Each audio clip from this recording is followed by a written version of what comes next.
Bonjour à tous et bienvenue dans ce nouvel épisode du Veto du mois.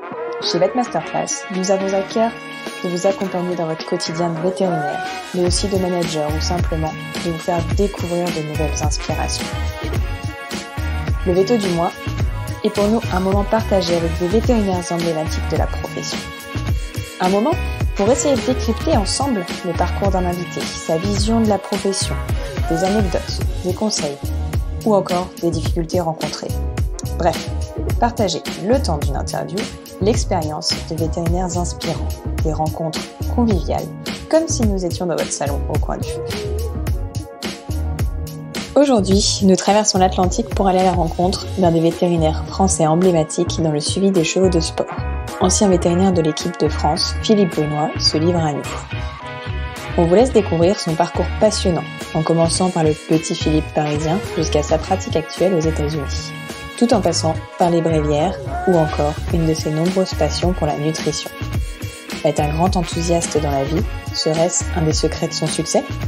Olivier Geffroy vous emmène dès maintenant à la rencontre de Philippe Benoît. Alors, bonsoir Philippe, bonsoir chez nous. Il est quelle heure moi, c'est l'heure On de a 9 heures de l'apéro. décalage là. Il est 11 heures du matin. C'est l'heure de l'apéro des Bon, fonctionnaires, mais pas ici. je suis absolument ravi de t'accueillir pour ce veto du mois. Géographie oblige, ça va être le premier qu'on fait en distanciel. Mais ça m'inquiète pas, on se connaît assez bien, je pense, pour que la complicité passe l'océan, passe l'océan et passe le continent. Je sais pas s'il y a besoin de te présenter, hein, t'es un des vétérinaires français emblématiques du vétérinaire qui suit des chevaux de sport depuis longtemps. Et on va avoir l'occasion d'en discuter pendant quelques temps. Je me suis un petit peu documenté pour être bien up to date avant de parler avec toi. Et alors j'ai vu que tu étais un vétérinaire équin qui avait une petite page Wikipédia, ce qui est pas si banal.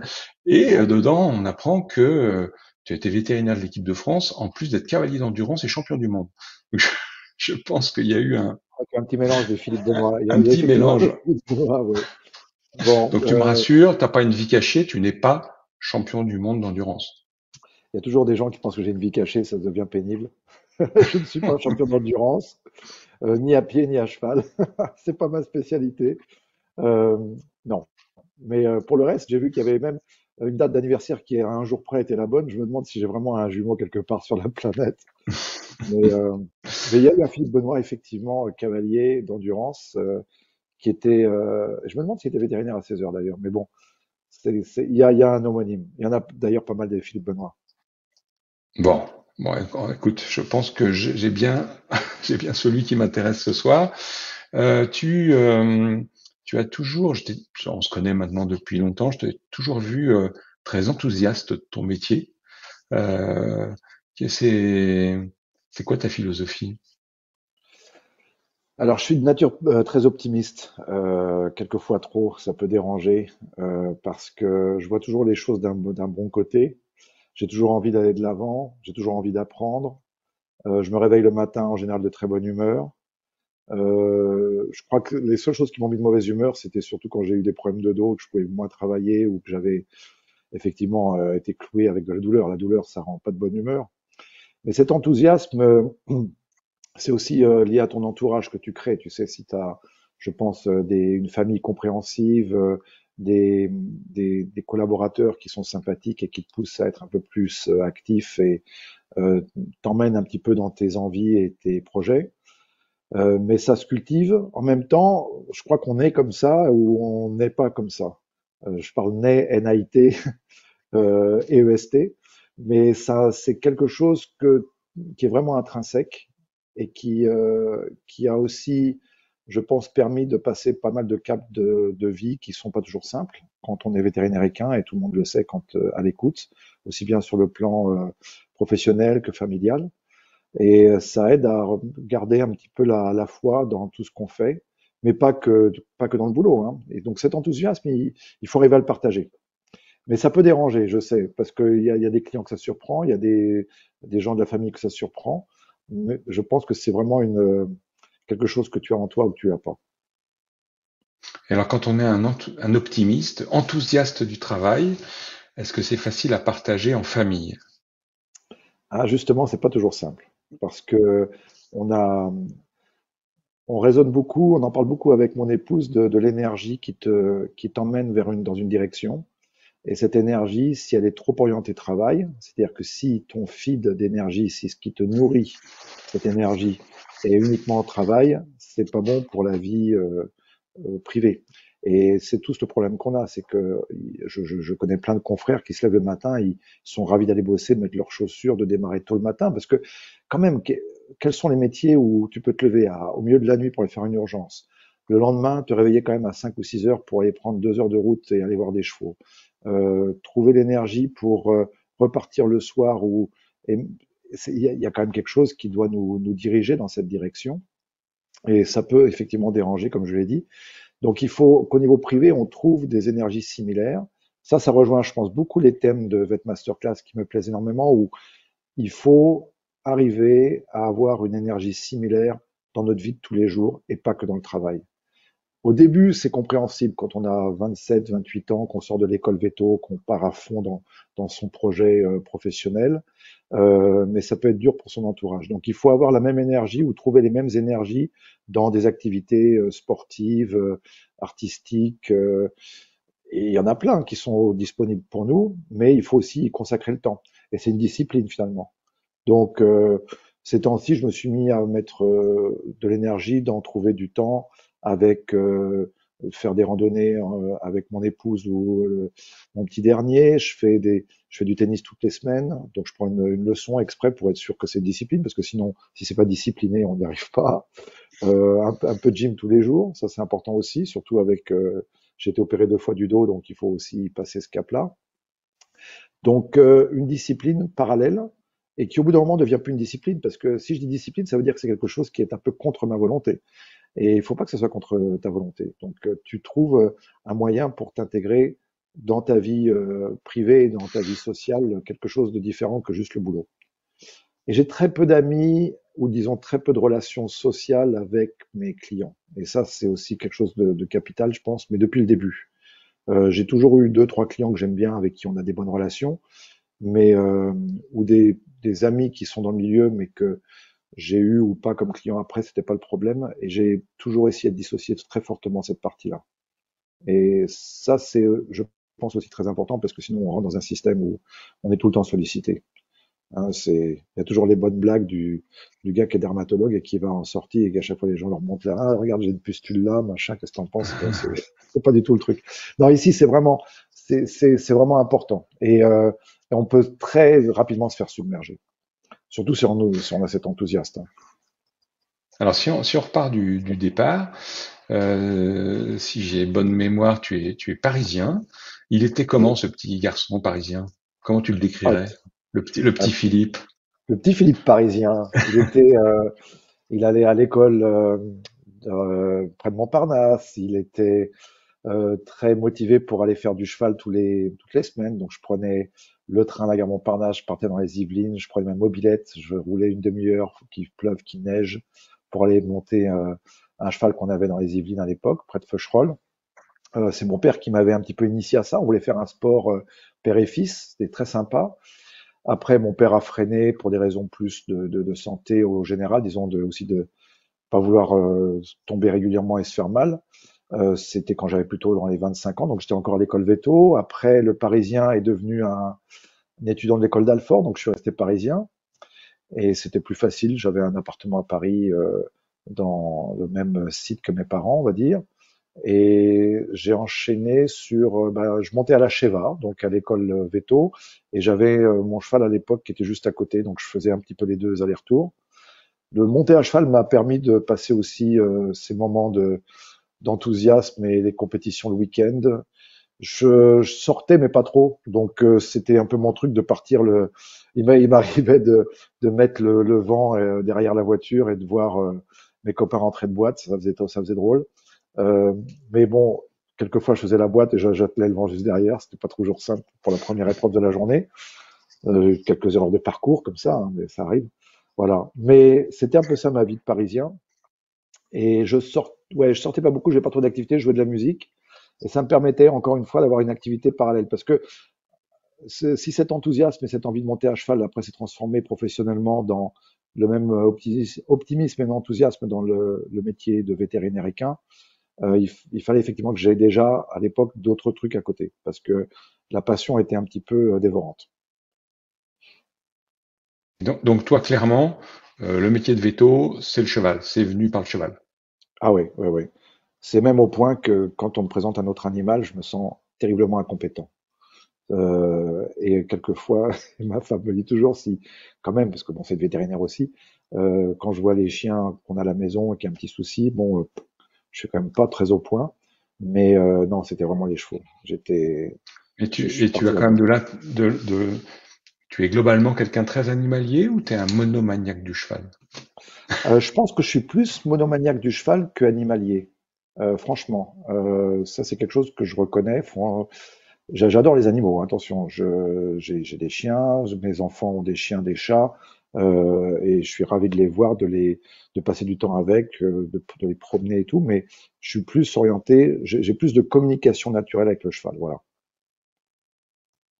Bon, tu nous as parlé un petit peu de tes études à Maison Alfort. Si je voulais poser la question du vieux druide, je te dirais, étudiant Alfort, c'est une bonne ou une mauvaise situation?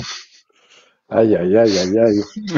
Bon, à Alfort, j'ai eu la chance de rencontrer une première personne qui malheureusement nous a quittés trop vite, qui était Marc Delmont.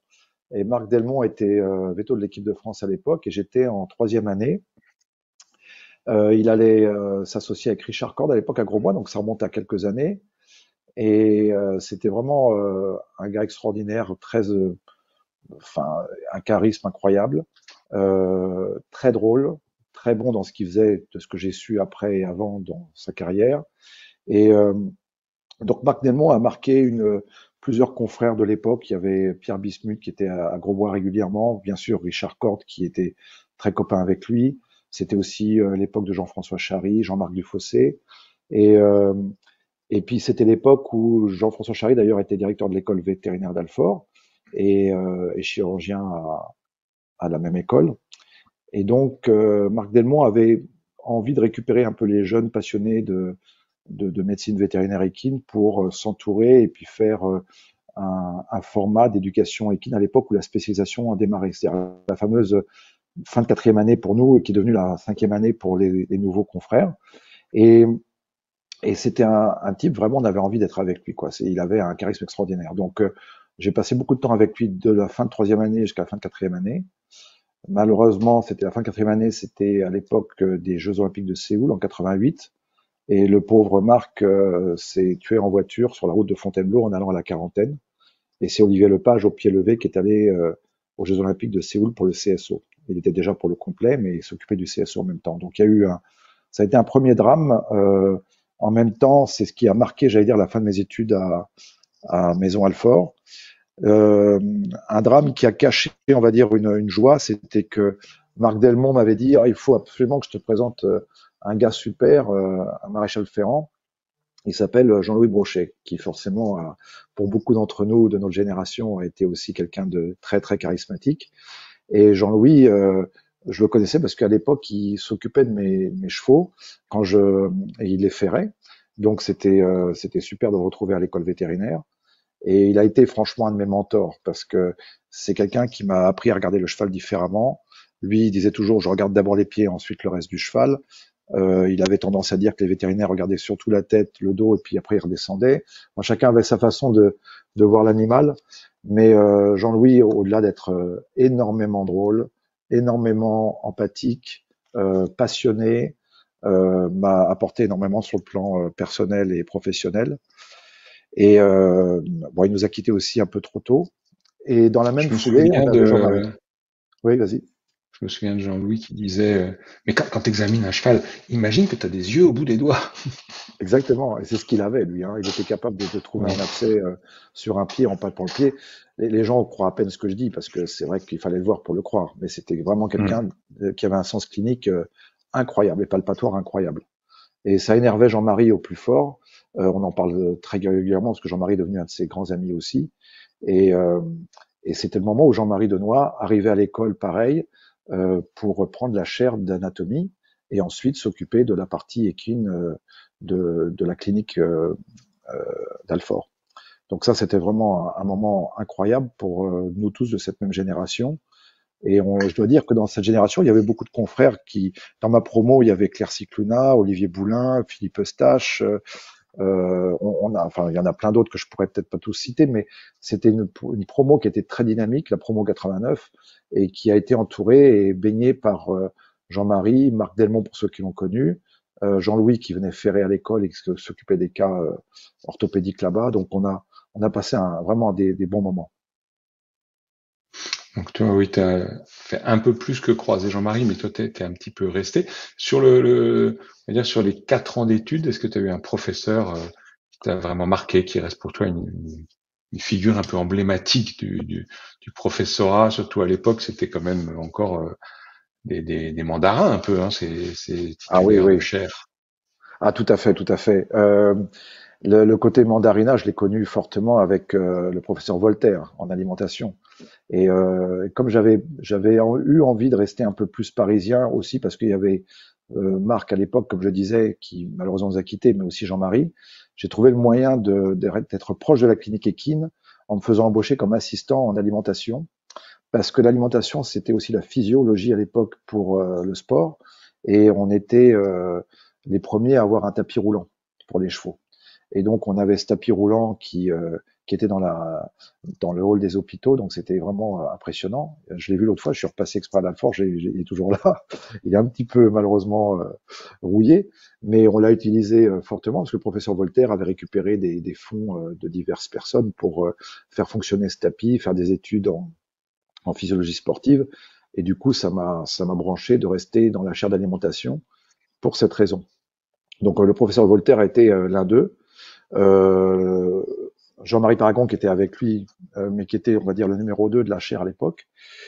Et puis surtout Jean-Marie Denoy, forcément, parce que Jean-Marie à l'époque c'était vraiment la diva et il l'est toujours. Il était impressionnant de connaissances, impressionnant sur le plan pédagogique. Ce qu'on a appris avec Jean-Marie a été plus qu'extraordinaire. En plus, on s'est rendu compte que petit à petit, qu'on avait eu la chance d'avoir peut-être la personne qui a révolutionné l'échographie moderne, qui a révolutionné la façon d'apprendre l'anatomie fonctionnelle.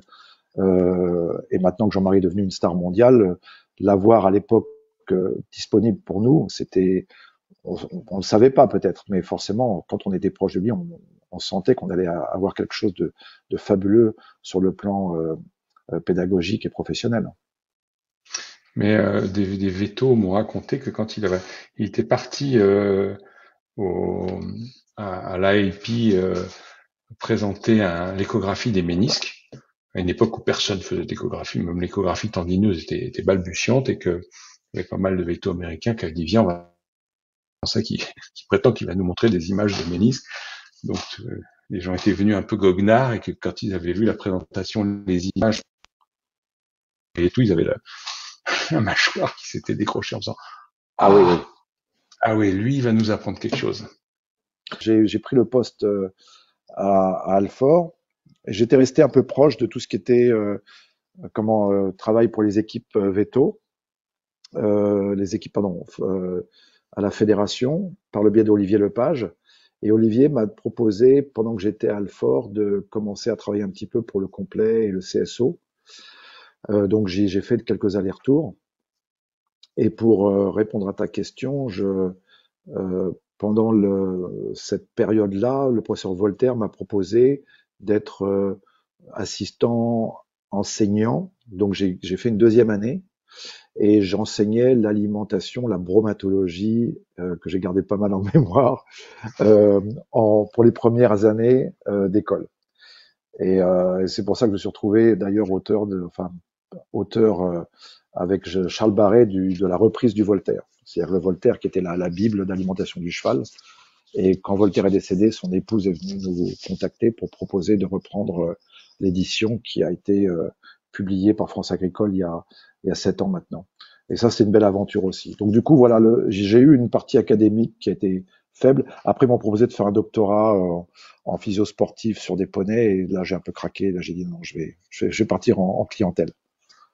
Et dans ta pratique d'aujourd'hui, qu'est-ce qui te reste qui vient de tes études?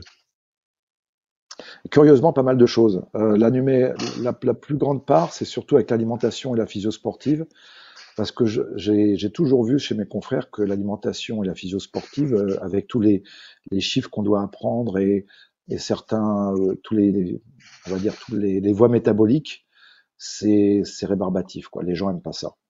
Et on peut faire de l'alimentation amusante, on peut faire de la physio sportive amusante, et je me suis un peu passionné de ça, je dois dire.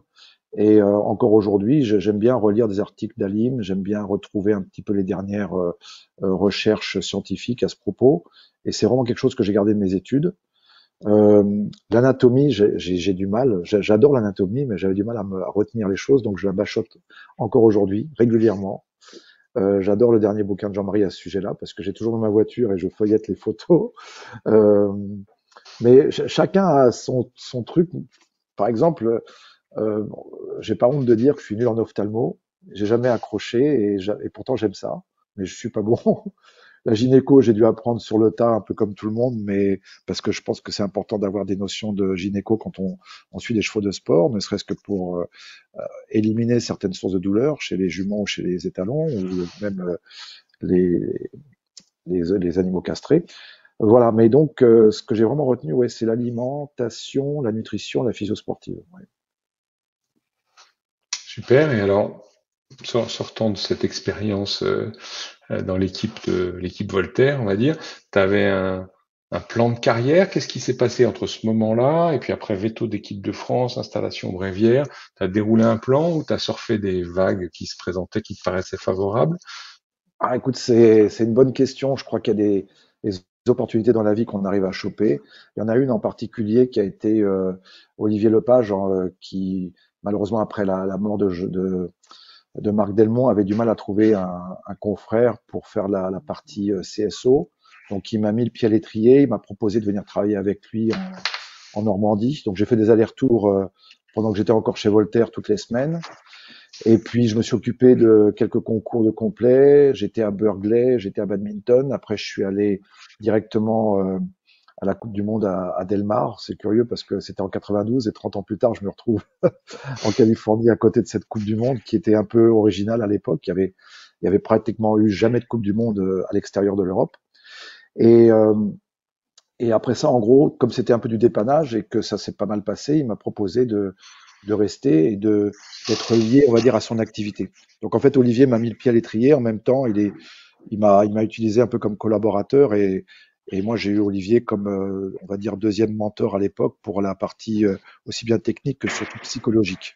Parce que s'occuper de ces chevaux-là, c'est une chose, mais s'occuper des cavaliers et des propriétaires sur le plan, on va dire, communication et psychologique, c'était vraiment un pas différent. Voilà, on avait et puis à l'époque, il y avait eu pas mal de problèmes de nutrition et de physio sportive en suivi des chevaux, et donc ça a commencé en fait par une espèce de consultation, euh, des trucs tout bêtes. Il y avait Quito de Bossy, d'Eric qui prenait pas de l'état, qui transpirait beaucoup, enfin des choses vraiment qui avaient l'air assez banales.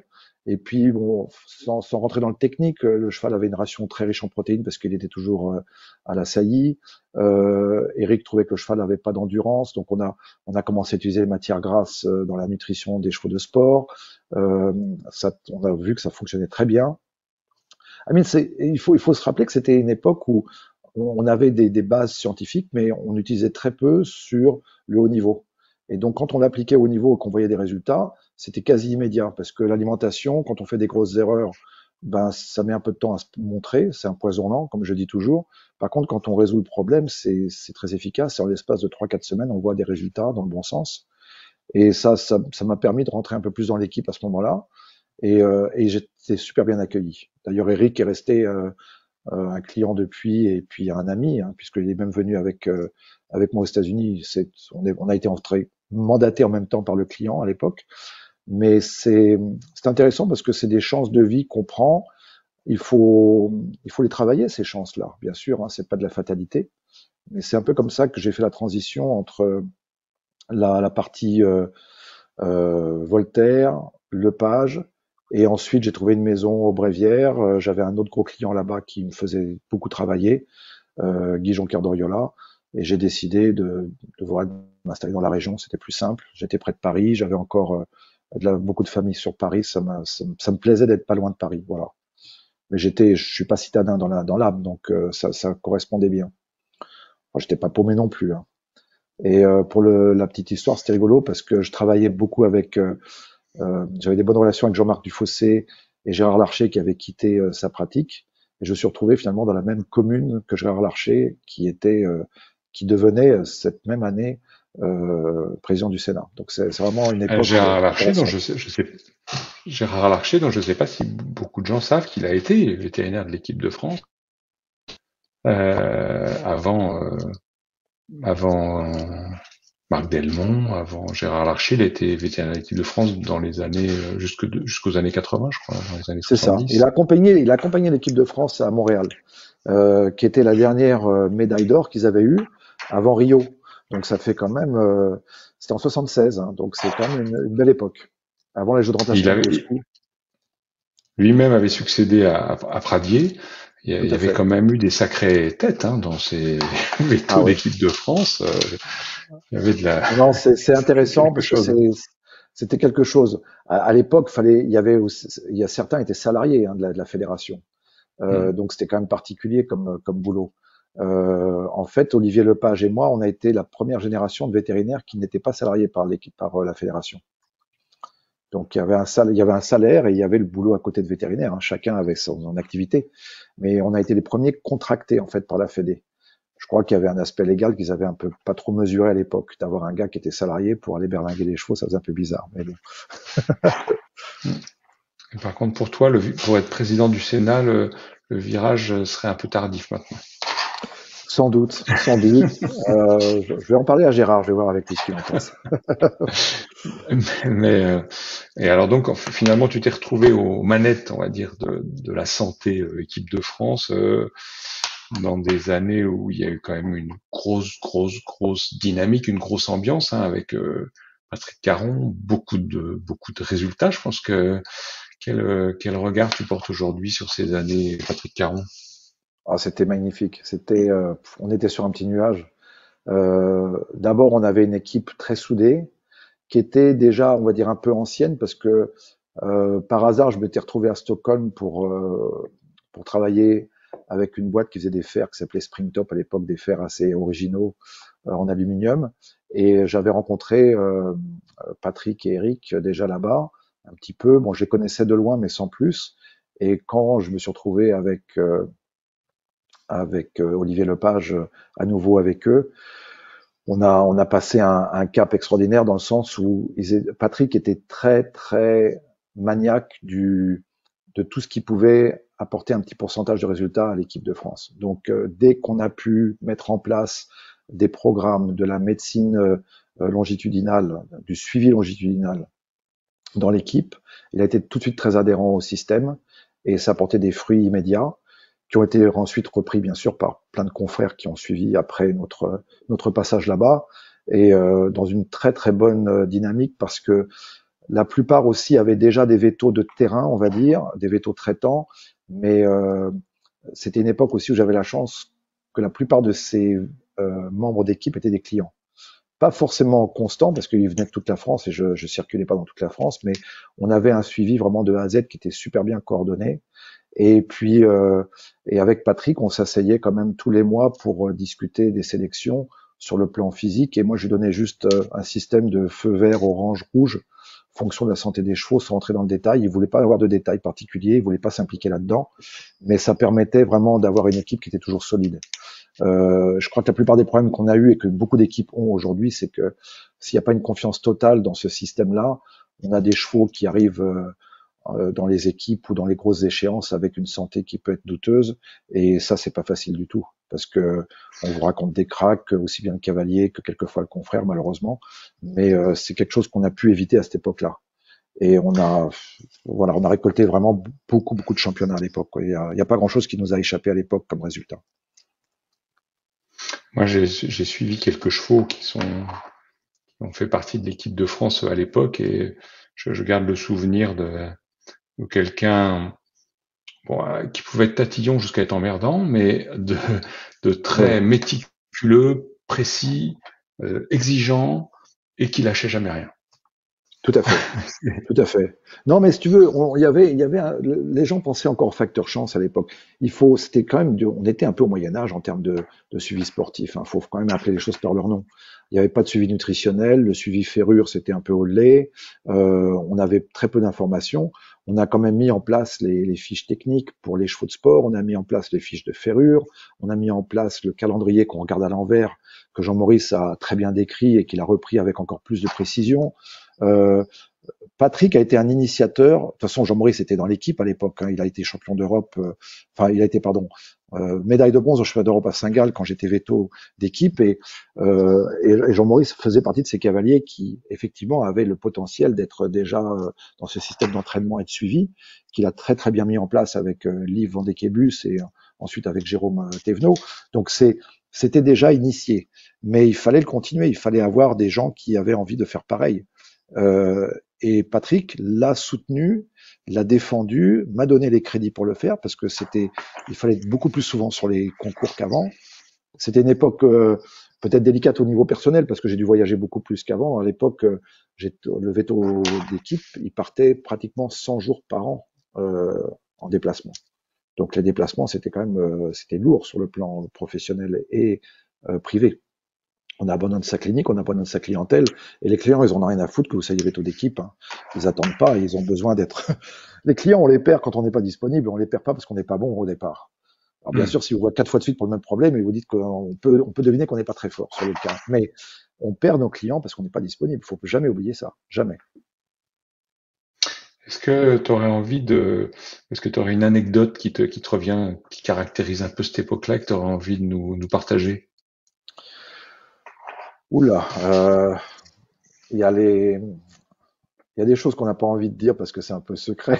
Il y a des, non, mais ça m'est arrivé à l'époque. Il faut quand même pas oublier que on n'avait pas les soins avec les fiches A et fiches B de la FEI ou les anciennes Form 1, 2, 3 qu'on avait aussi développées dans les années 2000. En gros, on n'avait pas le droit de soigner un cheval. Donc, il y avait un veto d'équipe. C'était très, très, très hypocrite comme position. On était payé par une fédération.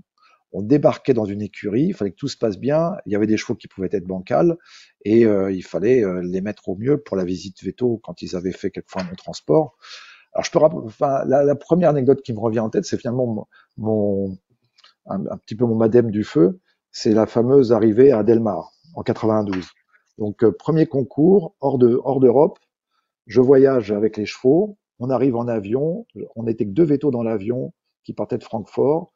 Il y avait la crème de tous les chevaux à l'époque. Il y avait Paquito dans le voyage, il y avait Roxane, il y avait Punition avec Alexandra Lederman, il y avait Prestige avec Philippe Rosier, il y avait, mon Dieu, je crois que c'était Souviens-toi avec Bosti, il y avait Darko avec Philippe, c'est pas Philippe, mon Dieu, euh, Philippe avec Art? Ludo Philippe Hertz. Il y avait Dollar Girl, il y avait tous ces grands chevaux.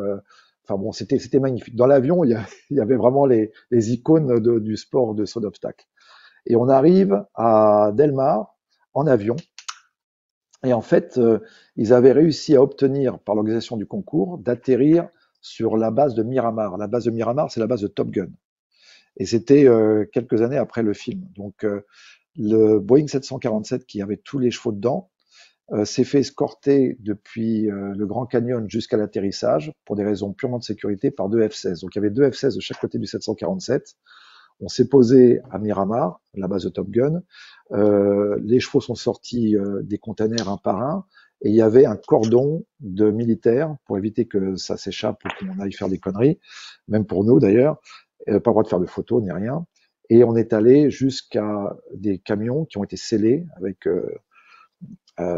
pour arriver au concours de Delmar. Et Delmar, c'est près de la mer, c'est une ancienne piste de course qui fonctionne régulièrement, mais juste 2 mois dans l'année, toujours maintenant d'ailleurs. Et il y avait tous les box qui étaient préparés avec une partie quarantaine, une partie de quarantaine. et on voit deux gars arriver en blanc, mais tout en blanc, vraiment avec le masque et tout le bazar, dont c'était les deux vétos du concours qui avaient vraiment le droit de toucher les chevaux qu'avec des gants. Nous, pareil. Enfin, c'était vraiment, on était comme contaminés depuis le début. Un des deux, il s'appelle Richard Markel, c'est devenu un de mes meilleurs copains ici. Et et on sort les chevaux un par un, puis on les trotte pour voir si tout va bien. Et moi, évidemment, j'en ai un qui sort sur trois pattes. J'ai dit, mon Dieu, c'est pas possible. Alors, et c'était le cheval de Philippe, enfin, peu importe les détails, parce que maintenant, il y a prescription. Et il s'était fait mal, il s'est tapé le pâturon et tout, et on s'est rendu compte qu'il y avait une inflammation synoviale énorme. On savait même pas ce qui se passait. On commençait à faire de l'échographie, donc je regardais quand même un peu comment était le boulet et tout ça. Et bref, on l'a soigné aux lampes torches dans la nuit du lundi au mardi. Le visite veto était le mardi matin pour mettre le cheval à peu près confortable. Dieu merci, la visite veto avait lieu sur un sol très souple et le cheval était confortable. Par respect pour le cheval, on l'a pas fait sauter les 2 jours qui ont suivi, il a juste sauté les 2 derniers jours du concours. Mais bon, et c'était pour vous mettre dans l'ambiance qu'à l'époque, quand on soignait un cheval dans les règlements FEI, c'était la nuit, lampe torche, on passait quelquefois les grilles sans passer par la porte d'entrée. Enfin bon, des trucs un peu douteux. Mais voilà, ça faisait partie du jeu, c'était rigolo. On faisait pas de mal aux chevaux à la fin. Bon, c'était un petit peu ce qu'on était obligé de faire. Donc il y avait quand même une grande hypocrisie dans tout ce suivi-là.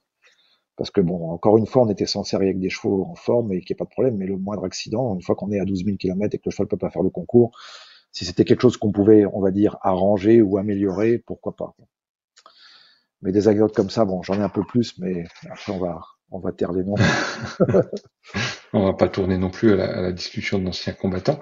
Non. Dans ce poste, quand tu es à cette place de vétérinaire d'équipe, il peut y avoir un jeu de rôle parfois compliqué entre le veto d'équipe, le veto traitant ou différents intervenants.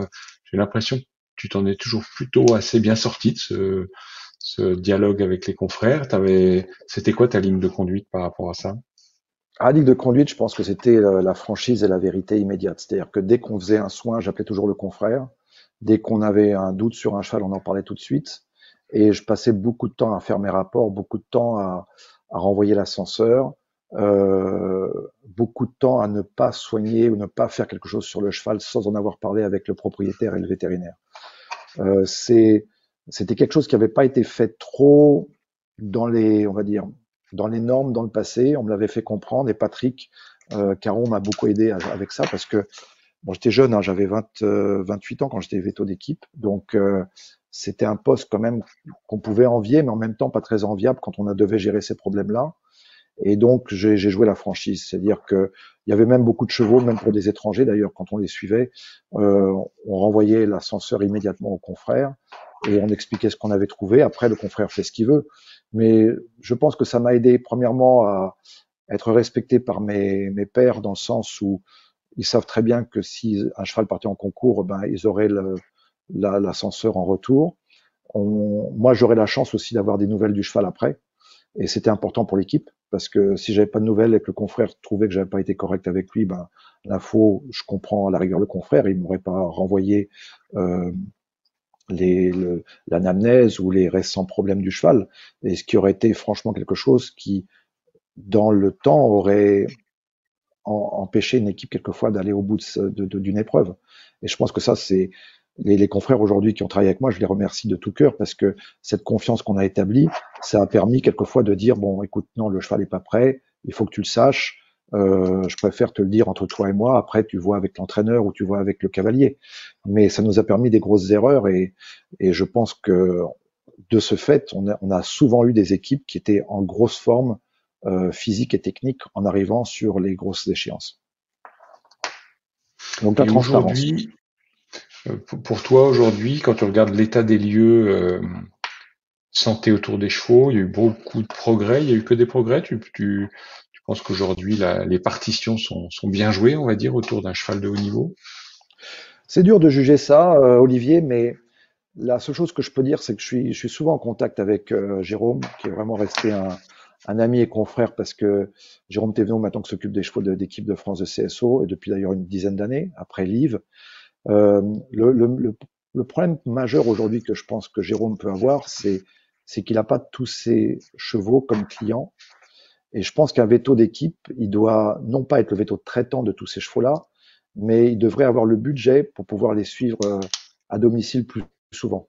Ça devrait faire partie du jeu. Le problème, c'est qu'ils n'ont pas le budget aujourd'hui. Et je pense que si on pouvait rétablir un petit peu cette confiance entre le veto d'équipe et avoir le confrère impliqué dans le cheval au quotidien et avoir une visite commune avec le veto d'équipe et le veto du cheval, ça permettrait d'éviter les problèmes de dernière minute qu'on a tous connus. Il y a eu beaucoup de bugs, je pense, dans les 10 dernières années à cause de ça. Et il y a personne de responsable. La personne responsable, en fait, c'est la fédération qui pourrait débloquer un peu plus de crédit pour ça, parce que on sait que la forme du cheval, elle est capitale dans le succès d'une équipe globale. Et si le pauvre Jérôme, on lui dit pas la vérité, comme moi à l'époque, j'ai eu quelquefois des confrères qui m'ont pas tout dit et qui après ont compris l'enjeu différemment. C'est des trucs tout bêtes, hein, des confrères qui savaient pas que la phénylbutazone c'était plus autorisé en l'an 2000. Donc on donne un sachet la veille du concours, on dit bah mince, on donne le sachet, bah, le cheval est déjà dans le camion, il est déjà sur le site du championnat X ou Y. C'est lourd de conséquences, bien sûr. Donc ça, on peut l'éviter s'il y a une communication qui est meilleure, ça c'est clair. Et cette transparence, je pense qu'elle a pu manquer récemment, entre autres parce qu'il n'y a pas eu un examen, on va dire, commun entre le confrère impliqué et le veto d'équipe. Alors on voit, c'est une situation qui est finalement assez fréquente pour des jeunes confrères qui ont un bon client, un cavalier qui monte bien, et puis qui se trouve qu'un cheval qui est meilleur que les autres, et puis il se retrouve avec un cheval qui est au-dessus qui se retrouve en équipe de France, ce dont ils n'ont pas l'habitude.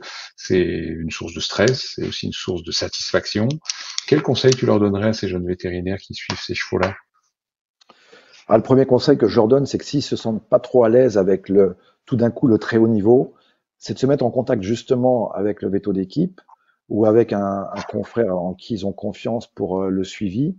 Et parce qu'il y a une partie éducative, c'est pas les mêmes chevaux et le client devient compliqué parce que le client ou le cavalier qui tout d'un coup se retrouve en équipe, il a plus le même comportement. Ça, j'en ai trop vu dans ma vie pour dire que c'est simple à gérer. Ils sont pas simples à gérer. Il y a trop de stress sur eux, donc ils mettent le stress sur le vétérinaire, et le vétérinaire, dans le stress, on fait pas des choses bien. On fait des bêtises quand on est stressé. Ça, c'est indéniable. Donc, c'est important à ce moment précis de se faire entourer. Le cavalier, lui, se fait entourer souvent d'un entraîneur ou d'un autre cavalier pour comprendre le système du haut niveau, aussi bien pour le règlement, aussi bien pour gérer le stress et le travail qu'il y a à faire dans l'équipe quelquefois. Moi, je me rappelle d'Éric aidant Jean-François Roudot, Jean-Louis Roudot, pardon, où on avait aussi plein de nouveaux venus comme ça dans l'équipe. Et Patrick Caron s'arrangeait pour qu'il y ait toujours 2 ou 3 seniors ou vieux briscards avec un nouveau arrivant, pardon, pour l'aider, pour l'encadrer. Et au niveau vétérinaire, je pense que c'est exactement pareil. Donc, faut pas hésiter. Je pense pour ces jeunes confrères qui se retrouvent tout d'un coup dans ce système qui est vraiment très stressant, d'avoir soit un mentor ou un confrère en qui ils ont confiance, plus âgé, qui a déjà vécu ça, ou carrément le veto d'équipe. Le veto d'équipe, en général, c'est quelqu'un qui a de l'expérience et qui sait aussi comment gérer le cavalier et qui va ramener de l'information dans les deux sens. Voilà, c'est le meilleur conseil que j'ai donné. Toi, tu étais assez jeune quand tu es arrivé veto d'équipe de France. Qui ont été tes mentors? Eh ben pour le coup, c'était Olivier Lepage, puisque lui, c'est lui qui m'avait mis le pied à l'étrier. Donc, j'ai vraiment rendu à César ce qu'il fallait, parce que Olivier a été vraiment confiant dès le début. De toute façon, il était tellement occupé avec le complet et sa propre clientèle que ça devenait compliqué pour lui de faire le CSO. Mais il m'a fait confiance. Moi, je lui ai fait confiance. Il m'a ouvert des portes et il m'a toujours donné le conseil qu'il fallait au bon moment. Quand je suis arrivé à Delmar, et que j'ai eu ces soucis avec ces chevaux-là, je l'ai appelé à, je crois, 4 heures du matin et je lui ai demandé, voilà, qu'est-ce que je fais avec ce cheval-là. Donc, il a toujours été très, très responsable et très sympathique pour m'aider. Il y a des moments où on est seul, hein, et forcément, où on doit prendre une décision, les gens vont parler, puis il y avait pas de portable à l'époque, faut pas oublier, donc j'étais pas là, hey, je te fais un petit WhatsApp ou un petit FaceTime, non, ça marchait pas. Donc il y a voilà, il y a un moment donné où on est quand même seul face à des décisions à prendre, mais Olivier m'a beaucoup aidé. Et puis il y avait des cas où effectivement il n'y avait pas encore le CIRAL, je pouvais demander à Jean-Marie, j'avais demandé à, j'avais pas beaucoup de confrères qui étaient très impliqués dans le sport de haut niveau à l'époque. Et puis après, bon, comme j'avais quand même de très bonnes relations avec mes voisins, j'étais avec Francis Desbrosses, Roland Perrin, on a vu beaucoup de cas ensemble. Et encore une fois, il faut pas hésiter à partager ces cas-là. Quand j'en parlais au Cavalier avant, attention, hein, on faisait pas ça à la légère, mais on n'est jamais aussi bon qu'avec les autres. Il faut s'entourer. Il faut s'entourer. Il n'y a aucun doute. On peut pas faire autrement. Et plus récemment, bon, quand j'ai des soucis en médecine sportive, c'est vrai que j'étais content d'avoir Emmanuel pour m'aider, Julie Dovillet qui était à la clinique à un moment donné. On ouvre des perspectives différentes parce que on fait des progrès. On est vraiment parti du Moyen Âge. Faut quand même pas oublier ça. Il y a même des propriétaires qui s'étouffaient de savoir que dans d'autres équipes, surtout en Allemagne, il y avait déjà les radios digitales. Nous, on avait encore les radios avec les films dans l'imprimante. Là, c'était terrible. Donc il faut pas oublier que non mais moi j'avais encore les bacs quand j'ai démarré. On avait les donc faut pas jouer encore une fois les vieux combattants, mais il faut se mettre dans l'état d'esprit qu'on n'était pas bon. On n'était pas bon. Il faut appeler les choses par leur nom. Donc les connaissances sont venues avec le temps, mais il fallait avoir confiance dans ces connaissances tout en même temps. Et ça nous a permis de passer des caps qu'aujourd'hui la communication et la science, elle est tellement forte, elle est tellement ouverte que quand on dit quelque chose maintenant en quelques minutes, quelques heures, tout le monde peut le savoir. Ton aventure entrepreneuriale avec la clinique des Bréviaires, c'est quelque chose dont tu es fier? Ah, il y a des choses dont je suis fier, des choses dont je suis moins fier, c'est certain. La fierté, c'est de démarrer une activité, ça c'est sûr. J'étais tout seul, j'avais vraiment envie de m'entourer de jeunes confrères, j'avais vraiment une envie d'entreprise. On l'a créé, il n'y a pas eu de souci. Je me suis retrouvé avec 3 assistants au bout de 5 ans. Ça fonctionnait très très bien. J'étais content de les avoir parce que je voyageais beaucoup. Ils ont été très fidèles. Vraiment, j'ai eu des très très bons assistants. Je crois que j'ai rien à dire. J'étais bien entouré. Ils ont compris aussi que j'avais une vie un petit peu compliquée avec mes déplacements. J'ai eu la chance après d'avoir Philippe Hélès comme associé et puis Marc Burin-Desrosiers pendant les 4 dernières années de mon activité.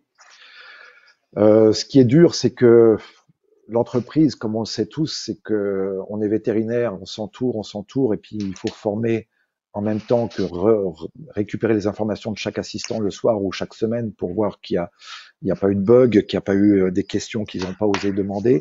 Donc, il faut mettre tout le monde dans un état de transparence et de confiance la plus totale possible, parce que dès qu'on est un peu dans ce système patriarcal où l'assistant a peur du patron, et ben il dit pas tout ce qu'il a vu, tout ce qu'il a fait, et c'est comme ça qu'on a des soucis, qu'on a des dossiers qui vont en litige.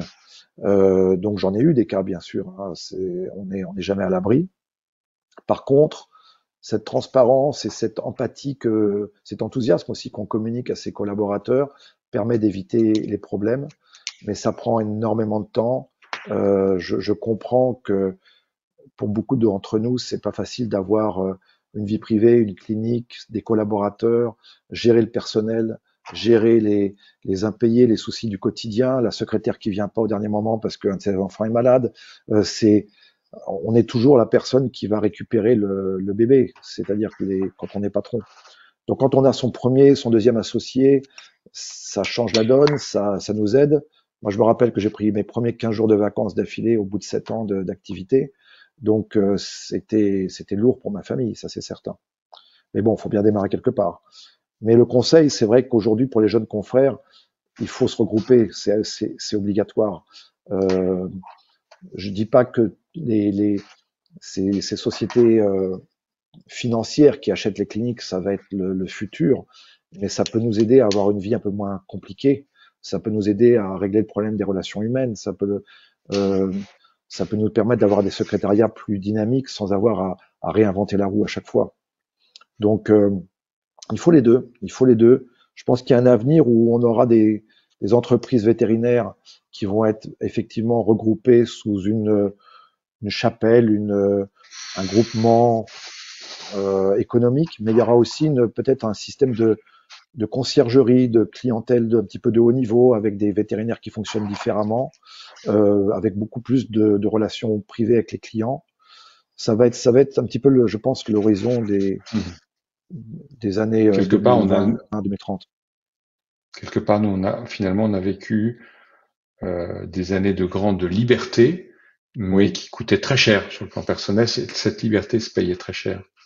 Tout à fait. Ouais, sur le plan personnel, ça a été compliqué. On est rare à ne pas avoir eu un divorce dans sa vie. On est rare à ne pas avoir eu la distance avec la famille qui a été complexe à gérer sur le long terme. Oui, on est rare et on est aussi rare à avoir gardé le moral, l'enthousiasme et de pas avoir pensé un jour à se mettre une perfusion de T61. On a malheureusement, toi et moi, connu trop de confrères qui se sont égarés et qui sont plus des nôtres aujourd'hui à cause de cela. Et c'est quelque chose dont on doit parler ouvertement parce que il y en a encore des jeunes confrères qui sont isolés ou des moins jeunes, qui se retrouvent du jour au lendemain sans femme, sans enfants, une clinique qui tourne pas comme il faut, des impayés. Certains de ces confrères ont craqué, ils ont craqué et ils sont plus avec nous aujourd'hui. Ça c'est mon fils de clinique, c'est malheureusement égaré comme ça et je l'ai eu au téléphone 2-3 jours avant. Je croyais que les choses allaient s'arranger, mais 3 jours plus tard, on a su qu'il avait décidé de se donner la mort. Donc c'est très triste. Ça donc j'espère que ces chiffres vont baisser parce que on est plus entouré. Je te remercie d'ailleurs d'avoir eu cette idée magnifique avec Vet Masterclass parce que on a aussi bien des confrères qui sont dans des cliniques, des structures, qui peuvent avoir l'air entourés, qui ne le sont pas toujours d'ailleurs. On peut être seul dans une grosse structure. On peut se sentir solitaire dans une grosse structure. On peut être en même temps très dynamique tout seul et tout d'un coup avoir un coup de mou, il n'y a personne pour qui parler. Donc c'est très important ces choses-là. C'est très très important. Et aujourd'hui, je pense que c'est le meilleur conseil qu'on peut donner à nos jeunes confrères, c'est de toujours avoir sous la main un confrère ou un ami avec qui on peut communiquer et être transparent sur ces problèmes du quotidien. Mais je pense que je sais que tu es très attaché à la notion de mentoring, mais puisqu'on parle de ça, je pense que c'est bien aussi d'avoir des mentors qui soient aussi des gens, un vieux sage. Il y a quelqu'un qu'on peut appeler à un moment où c'est lourd, parce que souvent c'est d'ailleurs l'occasion, souvent hein, le mentor on l'idéalise un petit peu, et un jour, le jour où on a des difficultés, on l'appelle et puis on apprend que bah non, en fait il est passé par là, lui aussi, c'est peut-être justement d'avoir dépassé tout ça qui lui donne sa pertinence pour donner un coup de main aux plus jeunes. Et je pense que j'ai l'impression que on va dire, il y avait une notion de compagnonnage très très forte dans le métier de vétérinaire à l'époque où nous étions des jeunes trentenaires. Ça c'est quelque chose un lien qui s'est un petit peu étiré et vers lequel il faut revenir. Et c'est vrai que c'est une des idées de qu'on a développé. Et je pense que il y a parfois une forme de timidité, tu vois, par rapport à. Oui. Moi, je pense qu'il faut assumer de se dire que. Et je pense que c'est très flatteur aussi, hein, pour quelqu'un qui a un peu plus de bouteilles. C'est pas donner des conseils, c'est d'être capable d'écouter et puis d'apporter ce que l'expérience t'a appris. De toute façon, encore une fois, c'était cette notion de. Il faut pas avoir honte de ses problèmes. On est tous passés par là. Toi et moi, on en a beaucoup parlé à une certaine époque. Hein. On est passé par des moments difficiles au niveau professionnel, au niveau familial. Et le temps nous aide. Le temps nous aide. Le temps est notre ami dans ces cas-là. Quelquefois, ça prend beaucoup de temps, c'est certain. Mais pour ces jeunes confrères qui nous écouteront et Vet Masterclass, il faut pas oublier que si vous avez quelqu'un à qui il faut se rapprocher de confrères effectivement un peu plus anciens, ou même d'un jeune du même âge. Nous, à l'époque, on se rapprochait de ceux avec qui on pouvait avoir des affinités. Moi, j'allais pas appeler Francis Desbrosses, qui avait 20 ans de plus que moi avec mes problèmes, mais je pouvais t'appeler toi, je pouvais appeler, j'avais mon copain de promo Olivier Boulin, j'ai toujours mes associés aussi, on en parlait régulièrement, mais c'était pas simple. Parce que même entre associés, il y a une espèce on va pas se lâcher du jour au lendemain. Il y a l'associé dans le boulot, mais pas forcément dans la vie privée ou la vie qui est un peu plus cachée. Et quelquefois, on vit avec des gens, on ne sait même pas ce qui leur arrive, et c'est vraiment compliqué et difficile.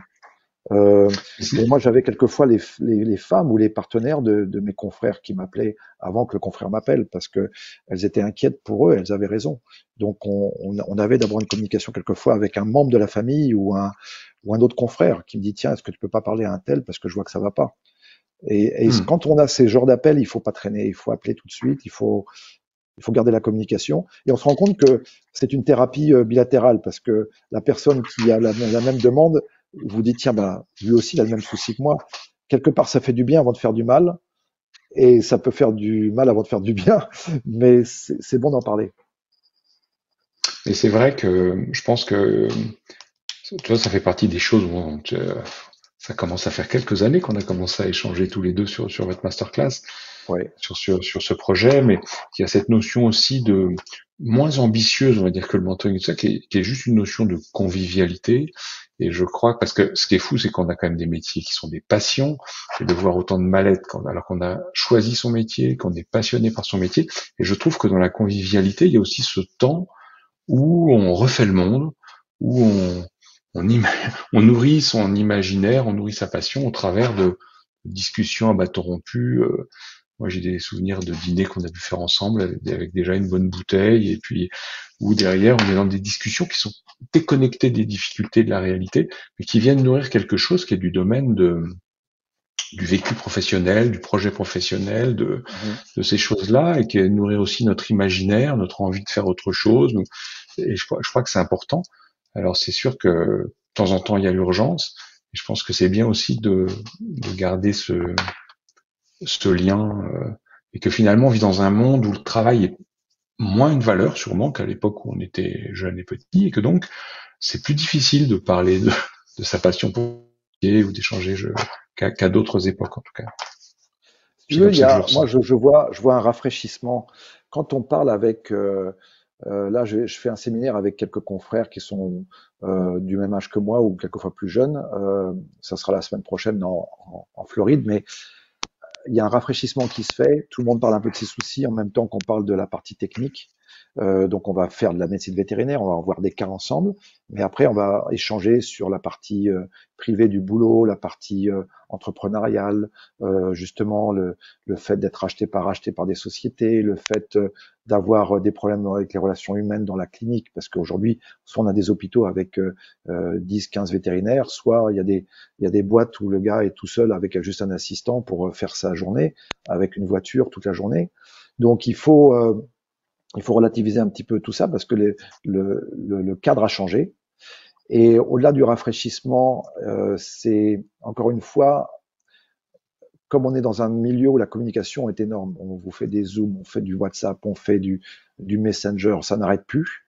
Quand il y a de la vraie communication d'homme à homme ou de femme à femme ou de femme à homme, il y a un temps de latence pour que la communication réelle et l'espèce de comment euh, d'empathie dans la discussion démarre.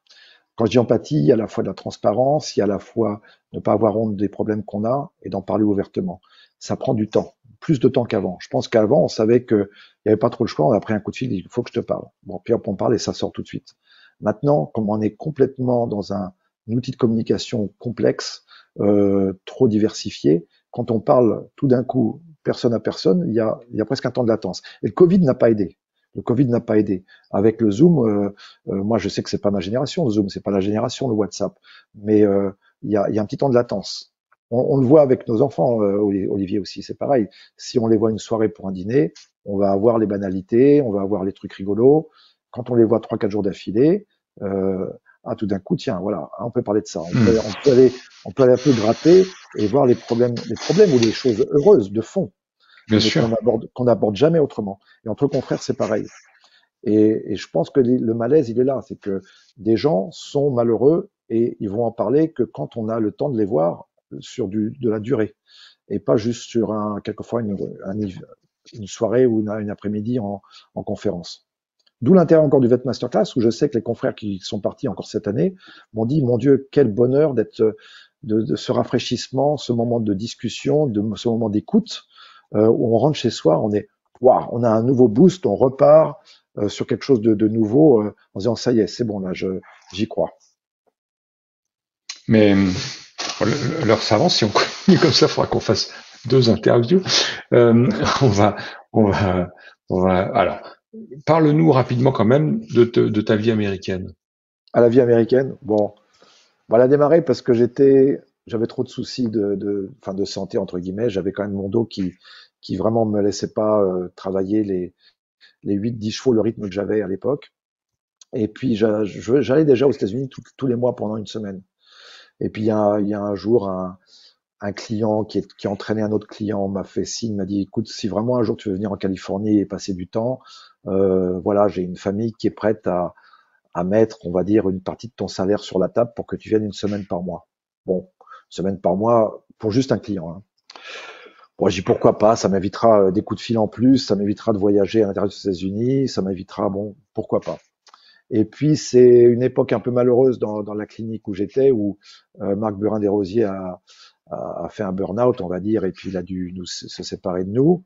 Et donc j'avais fait comprendre à Philippe Hellès que s'il était prêt à reprendre la clinique, et ben moi je faisais un petit, j'allais essayer, j'allais tenter l'aventure américaine, mais je m'étais fixé 2 ans.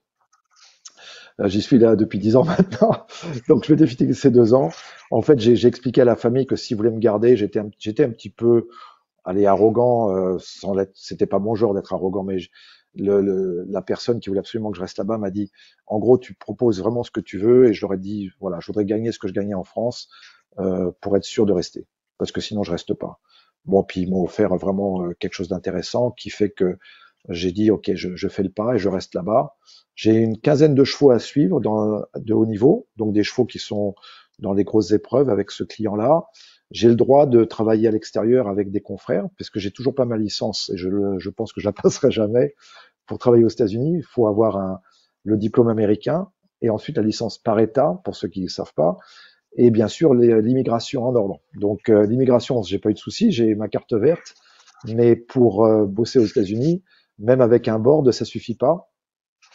Donc je travaille avec des confrères. Donc les confrères, eux, me supervisent entre guillemets, mais ils me demandent des cas, des avis sur les chevaux qu'ils ont. Donc j'ai recréé une clientèle, non pas de clients normaux, mais de vétérinaires. Donc en fait, je suis consultant pour des vétérinaires au-delà du boulot que j'ai avec cette famille. Donc la famille, elle m'occupe 10 jours par mois et le reste des confrères, on va dire les autres 10 jours. Et ça fait déjà 20 jours par mois, c'est suffisant pour travailler, je pense. Et par contre, le cavalier pour qui je travaille et la famille pour laquelle je travaille, ils ont une écurie à San Diego et une écurie à San Francisco. Donc une écurie de jeunes chevaux, un peu de gynéco, mais que je fais pas dans le nord, à San Francisco. Et dans le sud, c'est une très belle écurie à San Diego. Pour ceux qui passeront un jour, il y en a certains qui sont venus me voir. C'est sympa, c'est vraiment une belle écurie. On a tous les moyens du monde pour faire ce qu'on veut. Et surtout, c'est une famille, comme beaucoup de personnes qui ont beaucoup de moyens en Californie et aux États-Unis en général, ils ont des fondations. Et leur fondation est un peu proche du système de la fondation Gates, c'est-à-dire qu'ils donnent de l'argent pour de la recherche dans différents domaines, dont le domaine médical. Et je leur ai proposé, quand j'ai adhéré au système, de faire la même chose pour les chevaux. Donc j'ai un crédit recherche qui me permet de faire de la recherche aujourd'hui en orthobiologie. J'ai fait de la recherche sur du ligamentaire, tendineux, articulaire. Donc j'ai des partenaires à l'université de Colorado State, de Davis, avec lesquels, bien sûr, on fait des projets. Voilà. Donc on a fait beaucoup d'efforts et on a eu beaucoup d'informations cliniques. Par exemple, récemment, on a fait de l'orthobiologie, donc on a regardé les différentes cytokines qu'il y avait dans le PRP, l'IRAP, les alpha-macroglobulines. Et ça m'a permis de faire des progrès, on va dire, dans la façon de soigner les chevaux avec l'orthobiologie, qu'on applique à nos chevaux d'abord et ensuite aux autres. On a fait un gros projet sur les cervicales basses, donc on a échographié, radiographié, examiné une centaine de chevaux sur un terrain de concours. Donc j'avais 4 confrères qui m'ont aidé à faire ce projet-là avec Davis, ce qui nous a permis de savoir que des choses qu'on savait peut-être, mais qui ont été statistiquement validées par des professeurs d'université suite à toutes les datas qu'on a accumulées sur les pathologies articulaires de C6, C7, les pathologies foraminales, et toute cette documentation, c'est une motivation complémentaire. Parce que, pour rien vous cacher, quand on a 15 chevaux en suivi et qu'on a un salaire confortable, il y a un moment donné où il faut trouver une motivation supplémentaire, parce que les 15 chevaux, toutes les semaines, bon, je dis pas qu'on les a trottés, les réflexions, voilà, ça peut être un petit peu, voilà, rébarbatif. Mais par contre, c'est le principe de la médecine équine sportive, c'est qu'il faut revoir l'athlète avec des yeux nouveaux à chaque fois. Donc, ma petite astuce personnelle, c'est de peindre le cheval de couleurs différentes, et je refais tous mes tests, toutes mes flexions, toutes mes palpations et tout, et je me dis que c'est un autre cheval. Je mets toutes mes notes, et ensuite je compare à mes notes de la semaine ou de 15 jours avant. Parce que sinon, la médecine sportive, elle n'existe pas. Si vous ne faites pas du suivi longitudinal, il n'y a pas de médecine sportive. C'est du one shot. Le one shot, ça marche pas. Voilà ma vie américaine. Je te remercie. On approche de la fin. Je vais te poser quelques petites questions, réponses brèves, et Ouais. comme ça, on aura fait un petit tour d'horizon. Le dernier moment où tu t'es dit, waouh, la chance que j'ai de faire ce métier.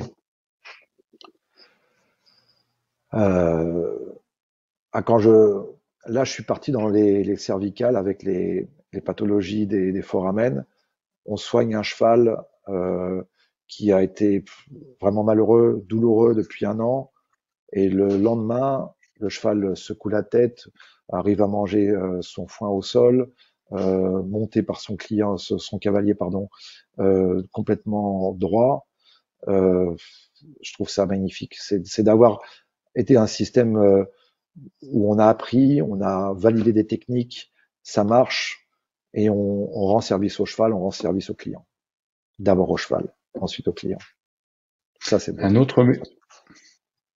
autre métier que tu aurais pu faire.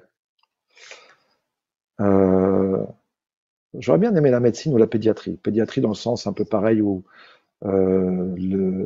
l'enfant parle pas trop, donc bon, il va hurler peut-être, mais il faut aller fouiller, chercher, palper, comprendre pour aider.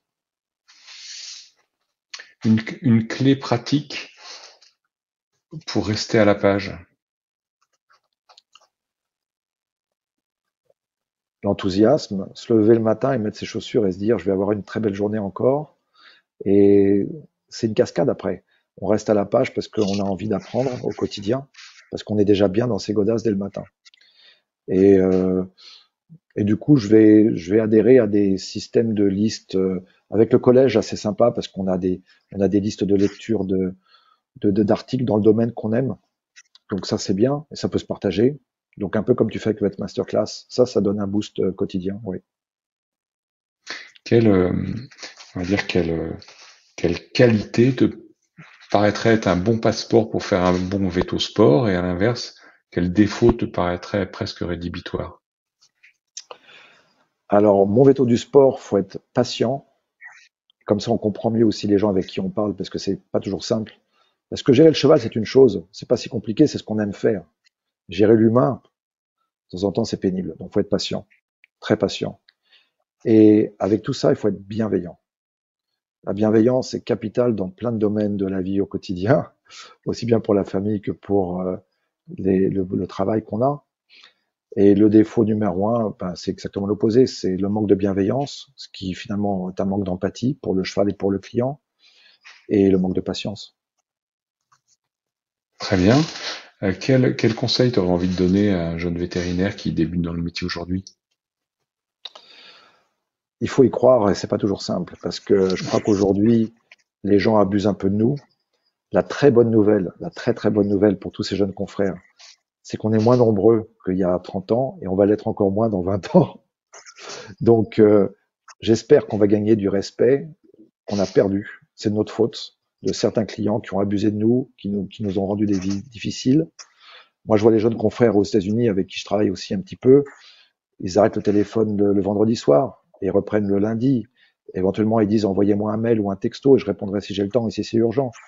Mais cet excès de disponibilité qui n'est pas toujours justifié, elle l'est, comme j'ai dit tout à l'heure, pour garder le client, mais elle ne l'est pas pour en choper un nouveau ou pour être beaucoup plus apparemment sympathique pour le client. On peut être disponible à retardement, mais il faut juste montrer qu'on est présent. Donc le meilleur conseil, c'est oui, soyez présent, mais sachez protéger votre famille, votre temps privé, pour être plus équilibré dans votre travail. Sinon, votre déséquilibre dans le travail va se reporter sur votre vie privée et vice versa, et après tout part en cacahuète. C'est pas un hasard si ceux qui ont vraiment réussi ont réussi, on va dire presque les deux. C'est pas, ça serait un petit peu arrogant de dire ça, mais ça fait quand même partie du jeu. Et c'est quand on commence à avoir des soucis dans un des deux secteurs, les deux vont malheureusement vous emmener dans le trou. Donc il faut garder ce recul par rapport au métier et se protéger parce qu'on est devenu pour beaucoup d'entre nous esclaves de nos clients. Tu aimes lire? C'est quoi ton livre de chevet en ce moment? Mon livre de chevet en ce moment, c'est un livre de Delphine de Vaudan sur les enfants sont rois, qui est amusant parce que c'est aussi un peu la nouvelle génération qu'on vit avec ces gens qui sont tout le temps dans les médias, les youtubeurs, les influenceurs. Et le deuxième livre que j'ai à mon chevet, c'est le dernier Goncourt. Et j'ai un troisième livre qui sont des livres anciens. Je me suis un petit peu passionné de livres anciens sur l'équitation et sur la médecine vétérinaire. Donc j'ai la chance d'avoir trouvé un des premiers exemplaires de La Fosse, qui est le premier hippiatre connu, à la même époque que Bourgelat. Bon, c'est un pavé qui est un peu comme ça, mais bon, voilà, c'est mon petit plaisir sur le côté. Et est-ce que tu as un livre que j'appellerais référence absolue, un livre qui t'a éclairé ou qui t'a fait changer, que tu aimerais partager à nos auditeurs? Beaucoup de livres de Sylvain Tesson, parce que c'est des livres évasion pour moi, c'est des livres qui vous rappellent qu'on appartient à la nature, qu'on appartient à un respect de l'environnement, et c'est des livres qui me font voyager quand on est toujours dans les déplacements, l'avion, les clients qui vous sollicitent et tout. Voilà, on est un tout. On prend un bouquin comme Blanc de Sylvain Tesson. C'est des livres qui, pour moi, c'est plus l'auteur peut-être que le livre lui-même qui va jouer dans ce cas-là. Mais c'est cette envie peut-être d'être un petit peu s'évader de tout ce qui est superficiel et qui nous a éloignés de la nature et dont on dépend, et qui aujourd'hui, plus que jamais, il faut respecter. Mais écoute Philippe, je te remercie. On arrive à la fin de cette interview. Je te laisse donc le mot de la fin. Le mot de la fin, il faut y croire. Tous mes assistants, chaque fois je leur disais cette phrase, ils rigolaient. Et pour mes 40 ans, ils avaient apporté un cheval qui était gris, ils avaient marqué « faut y croire ». Voilà, c'est un petit peu le mot que je garderai. L'autre mot de la fin, c'était un mot de Jean-Louis Brochet qui me manque terriblement. C'est que les chevaux sont des grands bavards, il faut juste savoir les écouter. Très bien. Eh ben, écoute, on va rester sur ces deux maximes de sagesse. Un grand merci. Et puis, écoute, on n'a même pas fait le tour des sujets, donc peut-être pour une autre interview. Salut Philippe. Bon, merci de cette interview, Olivier. Et voilà, c'est fini pour aujourd'hui. J'espère de tout cœur que cet épisode du Veto du mois vous a plu. N'hésitez pas à partager ce podcast autour de vous. Avant de vous quitter, je vous invite à retrouver dans la description de cet épisode une petite bio de notre invité et les éventuelles références faites dans l'épisode. Si vous souhaitez nous contacter pour poser des questions, proposer des invités, partager des réflexions, eh bien n'hésitez pas. Vous avez les liens toujours dans la description de cet épisode. Je vous souhaite une excellente journée. Encore 1000 merci de nous écouter. Je vous dis à très vite pour un nouvel épisode.